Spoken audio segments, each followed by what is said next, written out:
ওকে রানা, তুমি দাদার পকেট থেকে টাকা নিচ্ছ কেন? না বলে কারোর জিনিস নিলে সেটা চুরি করা হয়, তা তুমি জানো না? এসব তুমি কি বলছো বৌদি?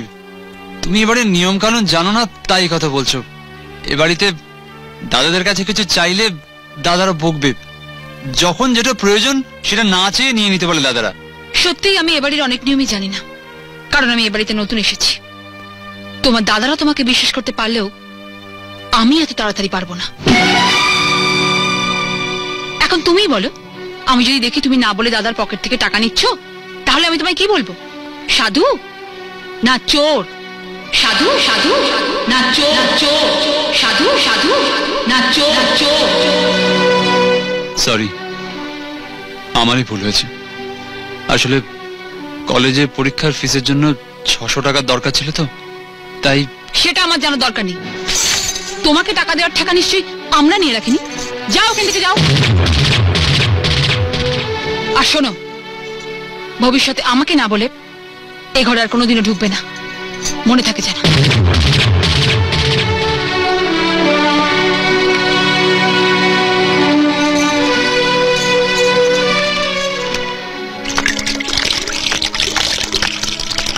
রানা, কোথায় যাচ্ছিস? এদিকে আয়। আয় আয় আয়।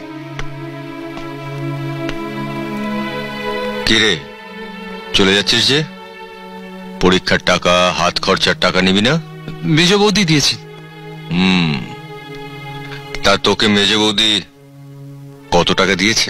না মানে 600 টাকা, আর আমার হাত খরচের জন্য 200 টাকা, মোট 800 টাকা। এতেই আমার হয়ে যাবে বর্দা। আর দেখ, যে শহরের ব্যাপার তো কখনো একটু বেশি টাকা লাগতেই পারে। আমি তোকে 800 টাকা দিচ্ছি, এই টাকাটা তুই রেখে দে। আরে নে নে, টাকাটা রাখ, আর মন দিয়ে পড়াশোনা করবি। আর শোন, এবার থেকে তোর প্রয়োজনীয় টাকা না আমার পকেট থেকে নিবি। আরে হাঁ করে দেখছিস কি? যা যা যা, আরে যা।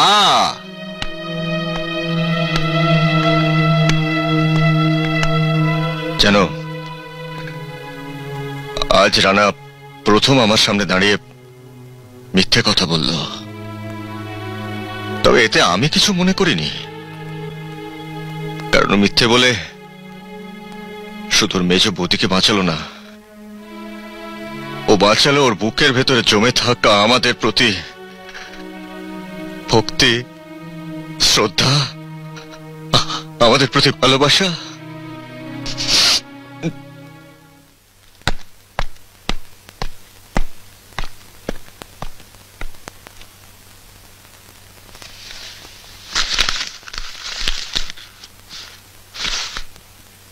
কি 600 টাকা যেখানে রেখেছিলাম সেখানেই পড়ে আছে? ভাই টাকাটা নেয়নি? না বলে নিচ্ছিল, আমি বারণ করেছি। বারণ করেছো? হ্যাঁ। কি বলেছো তুমি ভাইকে? কি আবার? না বলে কিছু নিলে লোকে যা বলে, চোর। টিয়া, এটা ওর কলেজের টাকা, আমার পকেট থেকে নিচ্ছিল, তুমি ওকে চোর বলা কি? হ্যাঁ, কোথায় যাচ্ছ?